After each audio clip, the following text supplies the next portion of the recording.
Hey, this is Josh. Today I'm going to be showing you how to put a new starter in a 2000 Honda Odyssey van. And this is going to be applicable to anything from 99 to 2004 Honda Odyssey. So as with any repair, I'm going to first inspect the new part that I'm putting in, and it's going to tell me a lot about what I need to do for the job.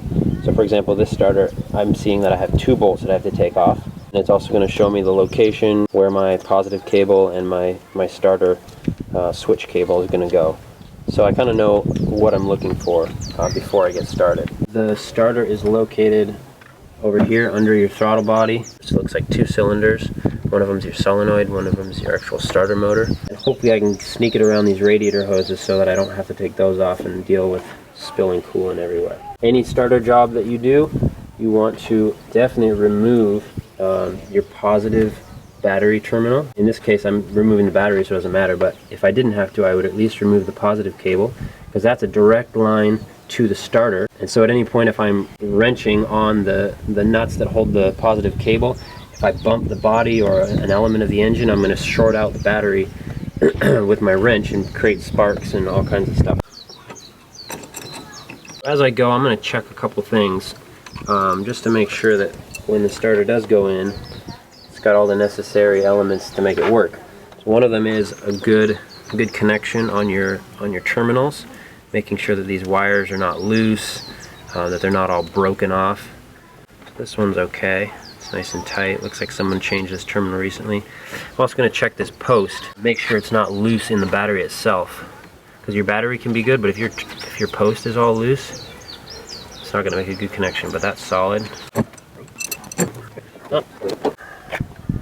Let me remove this little fuse box so I don't break it. Give me some more room. Little plastic tab you pry out with a screwdriver and then lifts right off. There's also this metal tab that was holding that fuse box. Push it to the side. I'm going to put the bolt back in so I don't lose its spot. Anything I can do to give myself more room, it just makes the job easier in the end. So the positive nut is always going to be covered by a rubber insulating boot.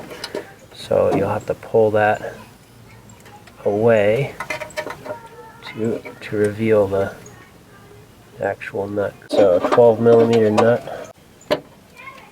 Okay, got my. Now I can pull this cable right off, disconnected, and the nut back on. Pull this little connector out. Boom. Now all my electrical is disconnected, and I just have to break the 2 bolts loose on the starter. 17mm, big boy.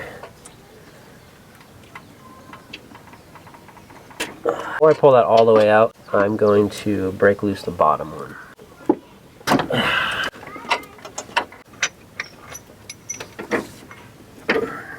Nice and long. And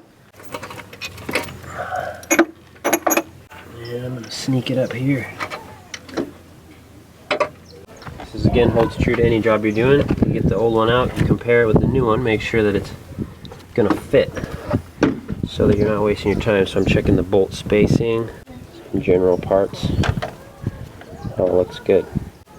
Also on a starter, sometimes you have to remove parts from the old one and put on the new one. For example, it looks like the new one does not have a boot over this lead. So I'm going to probably remove this lead, take the boot off, put it on here. Sometimes there's little ports, little vent ports in the starter, like this. Here's one. Yep, so it's got its own cover, so that's good. Sometimes you have to take them from the old one and put them on the new. This is where the starter engages. That's your transmission flywheel. It's a good time to check those teeth, make sure they're not rounded off or broken. You just got to make sure the starter gets all the way seated and not hung up on one of the ridges of the starter body.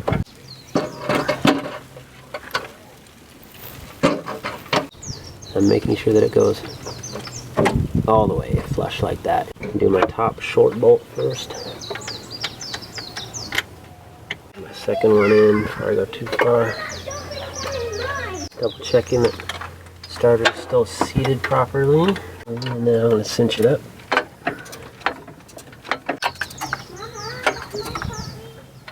And tight. These kind of connectors, if they get loose, they don't make a good connection. So if it's too loose, you can take a pair of needle nose pliers Just very gently crimp those back down, and it should be a nice snug fit on that blade. Off my positive lead, I'm going to double check it, make sure that it's clean. If you have a bad connection there, that'll give you a bad start. So we're going to pull the boot back, slip the eye over the bolt, put my lock washer on.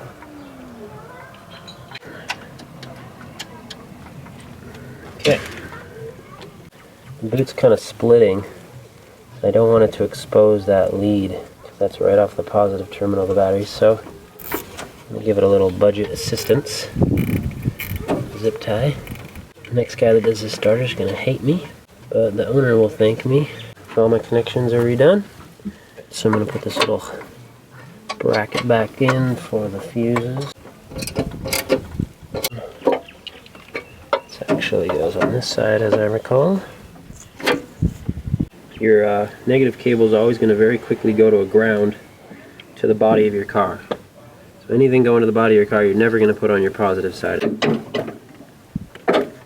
Tray. Alright.